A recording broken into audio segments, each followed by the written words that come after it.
Vote মিটতেই কুখ্যাত দুষ্কৃতী গ্রেপ্তার শ্রীরামপুরে।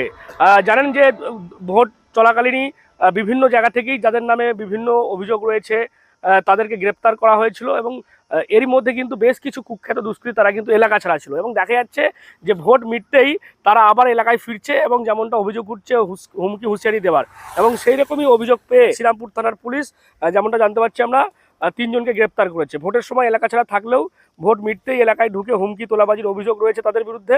এবং এই যে কুখ্যাত দুষ্কৃতী রঞ্জিত সিং উর্ফে কেলো সহ তিনজনকে গ্রেপ্তার করা হয়েছে এবং এরই সাথে তাদের কাছ থেকে দুটি ওয়ান শাটার বন্দুক ও দুটি কার্তুজ বাজেয়াপ্ত করেছে পুলিশ। শ্রীরামপুর থানায় এক সাংবাদিক বৈঠক করে ডিসিপি অর্ণব বিশ্বাস জানিয়েছে যে প্রত্যেকেই কুখ্যাত দুষ্কৃতী, একাধিক এলাকায় তারা তোলাবাজি, ভয় দেখানো সহ বিভিন্ন অসামাজিক কাজ করত এবং ভোটের সময় তারা গা ঢাকা দিলেও ভোট মিটতেই গতকাল তারা এলাকায় ঢোকে এবং হিংসা ছড়াবার কাজ করার জন্য শ্রীরামপুর মানিকতলা এলাকায় জড়ো হয়েছিল। গোপন সূত্রে খবর পেয়ে পুলিশ তাদের ধরে ফেলে এবং তাদেরকে শ্রীরামপুরে আদালতে তোলা হবে এমনটাই তারা জানাচ্ছেন। আচ্ছা, নমস্কার, আমি ডিসিপি শ্রীরামপুর। দুটো সেপারেট ইনসিডেন্টে গতকাল আমরা শ্রীরামপুর থানার যে পুলিশ টিম তারা সাফল্যের সাথে 4 জন ক্রিমিনালকে আমাদের কালকে ধরে।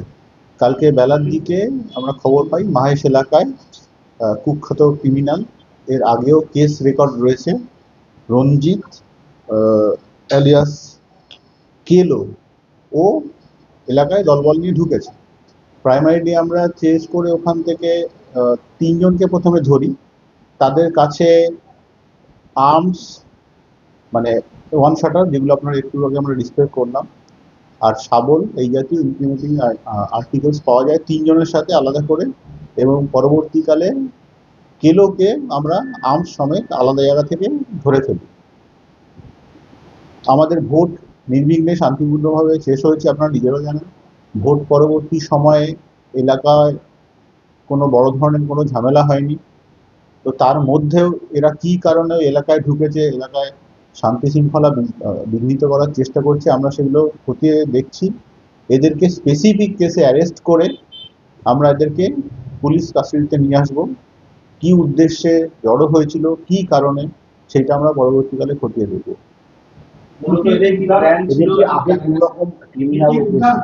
ক্রিমিনাল অ্যাক্টিভিটি বলতে রঞ্জিত সিং এলিয়াস কেলো এলাকার আর কি কুখ্যাত নটোরিয়াস ক্রিমিনাল, আপনারা নিজেরাও শুনে থাকবেন। এর নামে বহু কেস আছে। আমরা মানে গত 1 বছর ধরে চেজও করে যাচ্ছি, এর আগেও অ্যারেস্ট হয়েছে। এলাকায় কোনোভাবে ঢুকতো না, এলাকা ছাড়া করা ছিল। ভোটের রেজাল্ট বেরোবার সাথে সাথে কি কারণ ঢুকলো সেটা আমরা খতিয়ে দেখছি। কিন্তু আমাদের ইন্টেলিজেন্স ডিপার্টমেন্ট বা থানার ইন্টেলিজেন্স ইনপুট যেটা ছিল, সবসময় সতর্ক ছিল। আমরা খবর পেতেই সাথে সাথে ধরে নিয়েছি এলাকা ঢোকার সাথে। আমরা দুটো ওয়ান শাটার পেয়েছি দুটো টিমের কাছে, একটা স্পেসিফিক্যালি কেলোর কাছ থেকে পেয়েছি, আর বাকি 3 জন সে আছে বাসন, ওদেরও ওই একই এলাকায় বাড়ি, আলাদা করে 3 জন এক জায়গায় জড়ো হয়েছিল, তাদের কাছ থেকেও একটা ওয়ান শাটার এবং অ্যামুনিশন পেয়েছি। এবং তার সাথে শাবল টাবল যেগুলো লোহার থাকে মারার জন্য সেগুলো ছিল। না না না, ভোটের সময় কোনো ধরনের ক্রিমিনাল বা কোনো অ্যাক্টিভিটি কোথাও কিছু ছিল না। আপনারাও প্রত্যেকটা বুথ বা এলাকা সব জায়গায় আপনারা কভার করেছেন, পুলিশ অবজারভাররা ছিলেন, সিএপিএফ ছিল। ভোট নির্বিঘ্নে শান্তিপূর্ণভাবে হয়েছে, মানুষ নিজের ভোট নিজে দিয়েছে, তারপরেও এলাকায় কোনো সমস্যা হয়নি। তাহলে আপনাদেরও নজরে আসতো, আমাদেরও নজরে আসতো। আমরা দিন রাত সারাদিন ধরে কিন্তু টহল দিচ্ছি, এখনো অবধি কন্টিনিউয়াস চলছে, 24 ঘন্টার জন্য টহলদারি চলছে। সিএপিএফ করছে, স্টেট পুলিশ করছে, আমাদের র্যাব বাহিনী আছে, ওসিরা দিন রাত সারাদিন জেগে আছে, আমরাও রাত্রেবেলা নাকা করছি, কালকে ছিল, আজকেও থাকবে সবাই।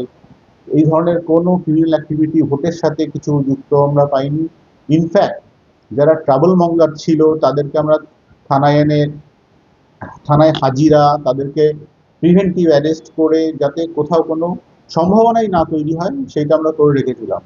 এবং আমি এটা আপনাকে নির্দ্বিধায় বলতে পারি, মানুষ নিজের ভোট নিজে দিয়েছে। ইসিআই গাইডলাইন্সে আমাদের প্রত্যেকটা পুলিশ কর্মী এবং বাকি সব ডিপার্টমেন্ট, সিএপিএফ, সবাই আমরা একসাথে কাঁধে কাঁধ মিলিয়ে কাজ করেছি।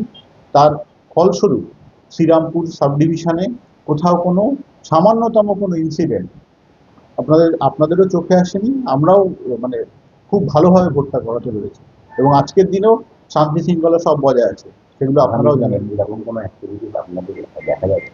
কোন অ্যাক্টিভিটি? আগামী দিনে এই ধরনের আরো পদক্ষেপ নেবেন?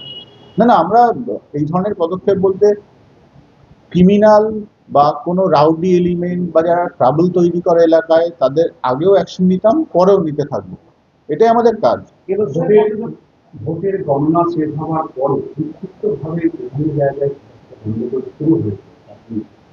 ছোটখাটো ঘটনা কিছু হয়েছে, স্লোগানিং দেওয়া বা কারো বাড়িতে ঢিল ছোড়া বা যেগুলো বন্ধ হওয়া পার্টি অফিস কোথাও সেখানে কাজ ভেঙে দেওয়া, সেক্ষেত্রে আমরা অ্যারেস্টও করেছি। উত্তরপাড়া থানায় যেমন সেটা হয়েছে, ডানকুনি থানায় ছবি ভেঙে দিয়েছে, এরকম ছোটখাটো, কিন্তু কাউকে মারধর বা পেটানির এই ধরনের কোনো ঘটনা কিন্তু ঘটেনি। ধাক্কাধাক্কি করা এই ধরনের ঘটনা একদমই ঘটেনি। সেগুলো আমরা আমাদের যে 24 ঘন্টা টহল, সিএপিএফ এর যে নজরদারি, কিউআরটি টিম, সবকিছু চলছে বলে এখনো ঠিকঠাক আছে এবং আগামী দিনেও ঠিকঠাক থাকবে। এবং এদের উদ্দেশ্য কি ছিল? উদ্দেশ্য জানার জন্য আমরা এদেরকে পিসিতে নেব, কিন্তু এরা এলাকার নটরাস ক্রিমিনাল। কেলোর যেটা আছে, আগে এক্সটর্শন করতো, মানে এদের এলাকার বড় ব্যবসায়ী বা কাউকে ভয় দেখিয়ে টাকা আদায় করতো। সেটা অনেকদিন বন্ধই ছিল, মাঝে মাঝে এলাকা থেকে আমরা তাড়া করে রাখতাম, কিন্তু আবার এই রেজাল্টের সাথে সাথে কি কারণে ঢুকতে আমরা খতিয়ে দেখছি। আচ্ছা, এই নামগুলো বলে দিই। রঞ্জিত সিং অ্যালিয়াস কেলো, ওর বাড়ি হচ্ছে গিয়ে মাহেশের ওই অঞ্চলেই, ওখানেই থাকে। তার সাথে কেলোকে আমরা আলাদাভাবে ধরেছি, আর তিনজনকে একসাথে ধরেছি। সে হচ্ছে রঘু পাসওয়ান অ্যালিয়াস ছোট্টু পাসওয়ান, ওর বাড়ি হচ্ছে মানিকতলার ওইখানে। রবি দাস, সে আপাতত শেওড়াফুলির ওদিকটায় থাকতো, ওর অ্যাকচুয়াল বাড়ি তারকেশ্বরে। আর রোশন সিং, তার বাড়ি হচ্ছে গিয়ে রামপুরিয়া জুট মিল যেটা আছে মাহেশ শ্রীরামপুর ওখানে। অর্থাৎ আমরা দেখতে পাচ্ছি যে একদিকে যেমন ভোট পরবর্তী হিংসা রুখতে জেলা প্রশাসনের পক্ষ থেকে স্পষ্ট সাংবাদিক বৈঠক করে জানিয়ে দেওয়া হয়েছে যে কোনোভাবেই কোনো রাজনৈতিক দলের নেতাকর্মীরা যাতে অশান্তিতে না জড়িয়ে পড়ে, তাদেরকে রিয়াক্ট করা হবে না, কোনো রকম রং দেখা হবে না কোন রাজনৈতিক দলের সঙ্গে তারা বিলং করে। এবং তার পাশাপাশি দেখা যাচ্ছে যে যারা কুখ্যাত দুষ্কৃতী, যারা গা ঢাকা দিয়েছিল নির্বাচনের সময় এবং ভোট মিটতেই তারা কিন্তু এলাকায় ফিরছে, এবং এরকমই অভিযোগ পেয়ে দেখা যাচ্ছে গতকাল একেবারে অভিযান চালিয়ে শ্রীরামপুর থেকে 3 কুখ্যাত দুষ্কৃতীকে গ্রেপ্তার করেছে শ্রীরামপুর থানার পুলিশ। কি বলবেন আপনারা এই বিষয় নিয়ে? অবশ্যই কমেন্ট করুন কমেন্ট বক্সে। এরকম আরও খবরতে নজর রাখুন ডিএনএন বাংলায়। ডিএনএন বাংলা সবার মনে, সবার ফোনে।